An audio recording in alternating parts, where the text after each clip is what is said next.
ನಾನೀಗ ದಾವಣಗೆರೆ ಮಹಾನಗರದ ಮಧ್ಯಭಾಗದಲ್ಲಿರುವ ಪ್ರಿನ್ಸ್ ಜಯಚಾಮರಾಜೇಂದ್ರ ಬಡಾವಣೆಯ 1ನೇ ಮುಖ್ಯ ರಸ್ತೆ ಮತ್ತು 2ನೇ ಮುಖ್ಯ ರಸ್ತೆಯ ಮಧ್ಯದಲ್ಲಿರುವ ರಸ್ತೆಯಲ್ಲಿ ಅಂದರೆ AV ಕಮಲಮ್ಮ ಕಾಲೇಜಿನ ಪಕ್ಕದ ಹಿಂಭಾಗದಲ್ಲಿ ನಾನೀಗ ಇದ್ದೇನೆ.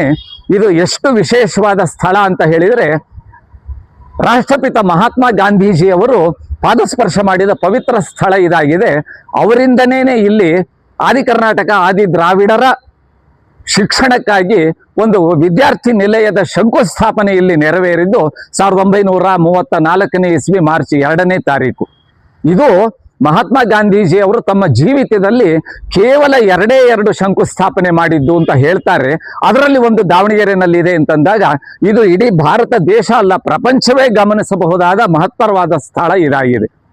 ಹಾಗಾದರೆ ಮಹಾತ್ಮ ಗಾಂಧೀಜಿಯವರು ದಾವಣಗೆರೆಗೆ ಬಂದಿದ್ದು ಹೇಗೆ, ಕರೆಸಿದ್ದು ಹೇಗೆ, ಏನೆಲ್ಲ ನಡೀತು ಅಂದಾಗ, ಮಹಾತ್ಮ ಗಾಂಧೀಜಿಯವರು ಸ್ವಾತಂತ್ರ್ಯ ಪೂರ್ವದಲ್ಲಿ 1932-33ನೇ ಇಸ್ವಿಯ ನಂತರದಲ್ಲಿ ದಕ್ಷಿಣ ಭಾರತ ಪ್ರವಾಸ ಮಾಡಬೇಕು ಅಂದಾಗ ದಾವಣಗೆರೆಯ ಪ್ರವಾಸದ ಅವರ ಕಾರ್ಯಕ್ರಮದಲ್ಲಿ ಇರಲಿಲ್ಲ.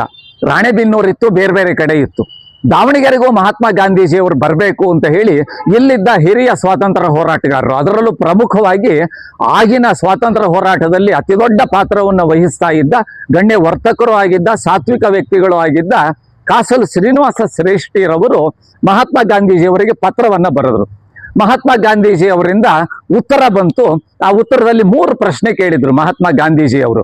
ನಾನು 3 ಪ್ರಶ್ನೆ ಕಳಿಸ್ತೇನೆ, ಇದಕ್ಕೆ ಉತ್ತರ ಸಮರ್ಪಕವಾಗಿದ್ರೆ ನಾನು ಬರೋ ಬಗ್ಗೆ ಆಲೋಚನೆ ಮಾಡ್ತೇನೆ ಅಂತ. ಅವರ ಪ್ರಶ್ನೆಗಳು ಏನಿತ್ತು ಅಂದ್ರೆ, ಮೊದಲನೇ ಪ್ರಶ್ನೆ, ನೀವು ಸ್ವಾತಂತ್ರ್ಯ ಹೋರಾಟದಲ್ಲಿ ಭಾಗವಹಿಸ್ತಾ ಇದ್ದೀರಾ ಅಂತ ಕಾಸಲು ಶ್ರೀನಿವಾಸ ಶೆಟ್ಟರನ್ನ ಗಾಂಧೀಜಿಯವರು ಕೇಳಿದ ಪ್ರಶ್ನೆ. 2ನೇ ಪ್ರಶ್ನೆ, ನೀವು ಖಾದಿ ಬಟ್ಟೆಯನ್ನ ತೊಡ್ತಾ ಇದ್ದೀರಾ. 3ನೇ ಪ್ರಶ್ನೆ, ಹರಿಜನರಿಗೆ ನಿಮ್ಮ ಮನೆಯಲ್ಲಿ ಪ್ರವೇಶವನ್ನ ಕೊಟ್ಟಿದ್ದೀರಾ ಮಹಾತ್ಮ ಗಾಂಧಿ. ಅದಕ್ಕೆ ಆ ಪ್ರಶ್ನೆಗಳಿಗೆ ಉತ್ತರವನ್ನ ಕಾಸಲು ಶ್ರೀನಿವಾಸ ಶೆಟ್ಟರು ಕಳಿಸ್ಕೊಟ್ರು. ನಾನು ಸ್ವಾತಂತ್ರ್ಯ ಹೋರಾಟದಲ್ಲಿ ಭಾಗವಹಿಸ್ತಾ ಇದ್ದೇನೆ ಮತ್ತು ಪ್ರತಿ ದಿವಸ ಭಾರತದ ಸ್ವಾತಂತ್ರ್ಯ ಹೋರಾಟದ ಚಳುವಳಿಗೆ ಪೂರಕವಾಗಿ ನಾವು ನಡೆಸ್ತಾ ಇರುವ ಪ್ರಭಾತ ಪೇರಿ ಪ್ರಾರಂಭ ಆಗಿ ಮುಕ್ತಾಯ ಆಗೋದು ನಮ್ಮನೆ ಹತ್ರನೇ ಮುಕ್ತಾಯ ಆಗುತ್ತೆ, ಎಲ್ಲರೂ ನಮ್ಮನೆಗೆ ಬರ್ತಾರೆ. 2ನೇ ಪ್ರಶ್ನೆ, ನಾನು ವೈಯಕ್ತಿಕವಾಗಿ ಖಾದಿ ಬಟ್ಟೆಯನ್ನು ತೊಡ್ತಿರೋದು ಅಷ್ಟೇ ಅಲ್ಲ, ಖಾದಿ ಬಟ್ಟೆಯನ್ನ ನೂಲೋದು ಮತ್ತು ನೇಯೋದಕ್ಕೂ ವ್ಯವಸ್ಥೆಯನ್ನ ದಾವಣಗೆರೆ ಒಳಗೆ ಮಾಡಿಸಿದ್ದೇವೆ, ಎಲ್ಲರೂ ಸಹಕಾರ ಕೊಡ್ತಿದ್ದಾರೆ. 3ನೇ ಪ್ರಶ್ನೆಗೂ ಅವರು ಉತ್ತರ ಕಳಿಸಿದ್ರು, ಹರಿಜನರಿಗೆ ನಾವು ಮನೆ ಒಳಗೆ ಪ್ರವೇಶ ಕೊಡೋದು ಅಷ್ಟೇ ಅಲ್ಲ, ಪ್ರತಿ ದಿವಸ ಪ್ರಭಾತ್ ಪೇರಿ ಮುಕ್ತಾಯ ಆದಮೇಲೆ ನಮ್ಮ ಮನೆ ಒಳಗಡೆ ಎಲ್ಲರಿಗೂ ಉಪಹಾರ ವ್ಯವಸ್ಥೆ ಇರುತ್ತೆ, ಹರಿಜನರನ್ನು ಒಳಗೊಂಡು ಎಲ್ಲರೂ ಒಟ್ಟಿಗೆ ಕೂತು ಉಪಹಾರ ಸೇವಿಸ್ತಾ ಇದ್ದೀವಿ. ಈ ಉತ್ತರಗಳನ್ನು ಕೇಳಿ ಮಹಾತ್ಮ ಗಾಂಧಿ ಅವರಿಗೆ ತುಂಬಾ ಸಮಾಧಾನ ಆಯಿತು. ಅವರು, ನಿಮ್ಮ ಉತ್ತರವನ್ನು ನೋಡಿ ನನಗೆ ಸಮಾಧಾನ ಆಗಿದೆ, ಆದರೆ 3 ಕಂಡೀಷನ್ ಷರತ್ತುಗಳನ್ನ ಕಳಿಸಿದ್ದೇನೆ, ಅದಕ್ಕೆ ನೀವು ಒಪ್ಪೋದಾದ್ರೆ ದಾವಣಗೆರೆಗೆ ಬರ್ತೇನೆ ಅಂತ 3 ಷರತ್ತನ್ನ ಶ್ರೀನಿವಾಸ ಶೆಟ್ಟರಿಗೆ ಪತ್ರ ಮುಖೇನ ಕಳಿಸಿದ್ರು. ಅದೇನು ಅಂದ್ರೆ ಷರತ್ತು, ನಾನು ದಾವಣಗೆರೆಗೆ ಬಂದಾಗ ಅಲ್ಲಿ ಆದಿ ಕರ್ನಾಟಕ ಆದಿ ದ್ರಾವಿಡರ ಶಿಕ್ಷಣಕ್ಕಾಗಿ ಒಂದು ಕಾಯಂ ವ್ಯವಸ್ಥೆಗೆ ಏನಾದರೂ ನೀವು ಮಾಡಬೇಕು. 2ನೆಯ ಕಂಡೀಷನ್ನು, ನಾನು ದಾವಣಗೆರೆಗೆ ಬಂದಾಗ ನನ್ನನ್ನು ಹರಿಜನರು ವಾಸ ಮಾಡುವ ಪ್ರದೇಶಕ್ಕೆ ಕರ್ಕೊಂಡು ಹೋಗಬೇಕು. 3ನೆಯ ಷರತ್ತು, ನಾನು ದಾವಣಗೆರೆಯಲ್ಲಿ ವಾಸ್ತವ್ಯ ಮಾಡಿದಾಗ ನನಗೆ ಸಹಾಯಕರನ್ನ ಕೊಡೋದಾದ್ರೆ ಆ ಸಹಾಯಕರು ಹರಿಜನರೇ ಆಗಿರಬೇಕು ಅಂತ 3 ಕಂಡೀಷನ್ ಕಳಿಸಿದ್ರು. ಕಾಸಲ್ ಶ್ರೀನಿವಾಸ ಶೆಟ್ಟರಿಗೆ 2 ಸಮಸ್ಯೆಗಳನ್ನ ಬಗೆಹರಿಸೋದು ಪರವಾಗಿಲ್ಲ ಅನಿಸಿತು, ಆದರೆ ಮತ್ತೊಂದು ಸಮಸ್ಯೆ ತುಂಬಾ ಅವರಿಗೆ ಹೇಗಪ್ಪ ಮಾಡೋದು ಅಂತ ಅನಿಸಿತು.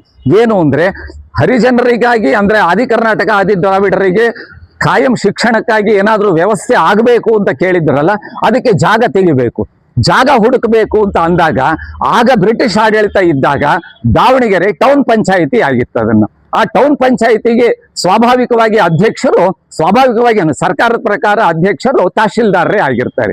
ಉಪಾಧ್ಯಕ್ಷರಾಗಿ ಜನರಿಂದ ಆಯ್ಕೆಯಾದವರು ಅಥವಾ ಸರ್ಕಾರದಿಂದ ನೇಮಕ ಆದವರು ಖಾಸಗಿ ವ್ಯಕ್ತಿಗಳು ಇರ್ತಾರೆ. ಅವಾಗ ತಹಶೀಲ್ದಾರರು ಟೌನ್ ಪಂಚಾಯಿತಿಯ ಅಧ್ಯಕ್ಷರು. ಚನ್ನಗಿರಿ ರಂಗಪ್ಪನವರು ಪ್ರಸಿದ್ಧ ದಾನಿಗಳು, ವರ್ತಕರು ಆಗಿದ್ರು, ಅವರು ಟೌನ್ ಪಂಚಾಯಿತಿಯ ಉಪಾಧ್ಯಕ್ಷರಾಗಿದ್ರು. ಆದರೆ ತಹಶೀಲ್ದಾರರು ಜಾಗ ಕೊಡೋದಕ್ಕೆ ಆಗೋದಿಲ್ಲ, ಕಾರಣ ಅವಾಗ ಸ್ವಾತಂತ್ರ್ಯ ಚಳವಳಿಯಲ್ಲಿ ಭಾಗವಹಿಸೋ ನೇತಾರರಿಗೆ ಅವ್ರು ಹೇಗೆ ಸ್ಪಂದಿಸ್ತಾರೆ. ಆದರೆ ಚನ್ನಗಿರಿ ರಂಗಪ್ಪನವ್ರು ಹೇಳಿದ್ರು, ಇಲ್ಲ, ನನ್ನ ವರ್ಚಸ್ಸನ್ನು ಉಪಯೋಗಿಸಿ ತಹಶೀಲ್ದಾರರನ್ನ ಒಪ್ಪಿಸಿ ನಾವು ಜಾಗ ಮಾಡ್ತೇನೆ ಅಂತ ಹೇಳಿ ಈ ಜಾಗವನ್ನ ಹುಡುಕಿ ಸಿದ್ಧ ಮಾಡಿ ಇಟ್ರು ರಂಗಪ್ಪನವರು. 2ನೇದು, ಮಹಾತ್ಮ ಗಾಂಧೀಜಿ ಅವರನ್ನ ಹರಿಜನರು ವಾಸ ಮಾಡುವ ಪ್ರದೇಶಕ್ಕೆ ಕರ್ಕೊಂಡು ಹೋಗ್ಬೇಕನ್ನೋದು ಕಂಡೀಷನ್ ಇತ್ತಲ್ಲ, ರಂಗಪ್ಪನವರು ಹೇಳಿದ್ರು, ನನ್ನದೊಂದು ಓಪನ್ ಬಾಡಿ ಕಾರ್ ಇತ್ತು ಅವ್ರ ಕಾರ್, ಅದರಲ್ಲಿ ಗಾಂಧೀಜಿ ಅವ್ರನ್ನ ನಾನು ಕರ್ಕೊಂಡು ಹೋಗ್ತೇನೆ ಅಂತಂದ್ರು. ಆ ಕರ್ಕೊಂಡು ಹೋಗಿ ಬಂದ್ರು ಅಲ್ಲಿಗೆ. ಗಾಂಧೀಜಿಯವರು ವಾಸ್ತವ್ಯನೂ ಮಾಡಿದ್ರು. 3ನೇ ಕಂಡೀಷನ್ ಇತ್ತಲ್ಲ ಮಹಾತ್ಮ ಗಾಂಧೀಜಿ ಅವರದ್ದು, ನನಗೆ ಸಹಾಯಕರನ್ನು ಕೊಡೋದಾದ್ರೆ ಹರಿಜನರೇ ಆಗಿರ್ಬೇಕಂತ. ಅವಾಗ ಆ ಸಹಾಯಕರನ್ನ ಸಿದ್ಧಪಡಿಸೋದು, ಅವರಿಗೆ ತರಬೇತಿ ಕೊಡೋದು ದೊಡ್ಡ ಕೆಲಸ ಆಗಿತ್ತು. ಬರ್ರಿ ತರಬೇತಿ ತಗೊಳ್ಳಿ ಅಂದ್ರು ಬರೋದಕ್ಕೆ ಅಂಜುತ್ತಾ ಇದ್ದ ಕಾಲ ಅವಾಗ. ಹರಿಜನರು ಆ ಪರಿಸ್ಥಿತಿ ಒಳಗೆ ಇದ್ರು ಅದನ್ನ. ಆದ್ರೆ ಶ್ರೀನಿವಾಸ ಶೆಟ್ಟರು, ಪಾಂಡುರಂಗ ಶಿರೂರು, ರಂಗಪ್ಪನವರು ಎಲ್ಲ ಪ್ರಯತ್ನ ಮಾಡಿ ಬೇರೆ ಬೇರೆಯವರಿಂದ ಹೇಳಿಸಿ 9-10 ಜನರನ್ನ ಆಯ್ಕೆ ಮಾಡಿ ಅವರಿಗೆ ತರಬೇತಿಯನ್ನ ಕೊಟ್ಟು, ಆ ತರಬೇತಿ ಒಳಗೆ ತೇರ್ಗಡೆ ಆದವರು 3 ಜನರನ್ನ ಆಯ್ಕೆ ಮಾಡಿ ಮಹಾತ್ಮ ಗಾಂಧೀಜಿ ಅವರ ಸಹಾಯಕ್ಕಾಗಿ ಜೊತೆಗಾಗಿ ಬಿಟ್ರು. ತುಂಬಾ ಸಂತೋಷ ಆಯ್ತು ಮಹಾತ್ಮ ಗಾಂಧೀಜಿ ಅವರಿಗೆ. ಶಿಡ್ಲೆಪ್ಪ ಅನ್ನೋರು ಅದ್ರೊಳಗೆ ಇದ್ರು ಅಂತ ಕೇಳಿದ್ದೇನೆ. ಬಹಳ ವಿಶೇಷ ಅಂತ ಹೇಳಿದ್ರೆ, ಈ ಎಲ್ಲ ಸಂದರ್ಭದ ಫೋಟೋಗಳನ್ನ ನಮ್ಮ ತಂದೆ ಆ ಕಾಲದಲ್ಲಿ ಬ್ರಿಟಿಷ್ ಸೈನ್ಯದ ಫೋಟೋಗ್ರಾಫರ್ ಆಗಿದ್ರು, ಬ್ರಿಟಿಷರಿಗಾಗಿ ಅದನ್ನೆಲ್ಲ ಫೋಟೋ ತೆಗೆದಿದ್ರು. ಹಾಗಾಗಿ ಅದರ ಫೋಟೋ ಮತ್ತು ಅದರ ನೆಗೆಟಿವ್ಗಳೆಲ್ಲ ಆ ಬ್ರಿಟಿಷರ ಕೈಯಲ್ಲಿ ಹೋಗಿದ್ದು ಈಗ ಎಲ್ಲಿದೆ ಅನ್ನೋದು ನಮಗೆ ಗೊತ್ತಿಲ್ಲ. ಅದರದ್ದು ಇನ್ನೊಂದು ಪ್ರತಿಯನ್ನ ಚನ್ನಗಿರಿ ರಂಗಪ್ಪನವರಿಗೆ ನಮ್ಮ ತಂದೆ ಕೊಟ್ಟಿದ್ರು ಸಹ ಅವರು ಭಯದಿಂದ ಅದನ್ನ ಸುಟ್ಟು ಹಾಕಿದ್ರು ಅಂತ ನಾನು ಕೇಳಿದ್ದೇನೆ. ರಂಗಪ್ಪನವ್ರ ಮಗ ಕೇಶವಮೂರ್ತಿಗಳು ನನ್ನ ಹತ್ರನೇ ಹೇಳಿದ್ರು ಹೀಗಾಯ್ತು ಅಂತ ಹೇಳಿ. ನೋಡಿ, ಆ ರೀತಿಯಲ್ಲಿ ಮಹಾತ್ಮ ಗಾಂಧೀಜಿ ಅವರು ದಾವಣಗೆರೆಗೆ ಬಂದಾಗ ಇಲ್ಲಿ ಏನು ಪ್ರಾರಂಭ ಆಯ್ತಲ್ಲ, ಅವರಿಂದ ಶಂಕುಸ್ಥಾಪನೆಗೊಂಡಿತಲ್ಲ ಈ ಒಂದು ಆದಿ ಕರ್ನಾಟಕ ಆದಿ ದ್ರಾವಿಡ ವಿದ್ಯಾರ್ಥಿಗಳಿಗಾಗಿ ಒಂದು ಹಾಸ್ಟೆಲ್, ವಿದ್ಯಾರ್ಥಿ ನಿಲಯ, ಅದನ್ನ 1937ನೇ ಇಸ್ವಿ, ಕೇವಲ 3 ವರ್ಷಗಳ ನಂತರದಲ್ಲಿ ಇದರ ಕಟ್ಟಡ ಬಂತು.